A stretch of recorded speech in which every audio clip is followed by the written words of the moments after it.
دەربارەی مانای ژیان ئاینشتاین نووسراوە لەلایەن ئارمان خەلیلەوە.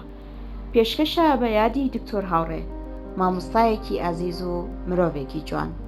ئەم نووسینەم لە لاپەڕەیی سەرەتای کتێبی جیهان لە دیدی منەوەی ئالبێرت ئاینشتاینەوە وەرگێڕاوە.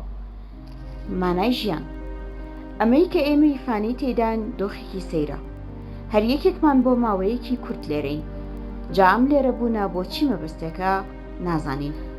هەرچەند هەندێک جار وابیر دەکەینەوە کە هەستی پێ دەکەین، بەڵام لە ڕوانگەی ژیانی ڕۆژانەوە بێ ئەوەی قوڵ ببینەوە، ئێمە بۆ مرۆڤەکانی ترەکە هەین. بە پلەی یەکەمیش بۆ ئەو مرۆڤانی تر کە خۆشبەختی ئێمە بەندە لەسەر زەردەخەنە و باشبوونی ئەوان. دواتریش بۆ هەموو مرۆڤانەی کە لە نزیکەوە نایاناسین، بەڵام ئەوەی کە پێکەوە دەمان بەستێتەوە هاوسۆزیە.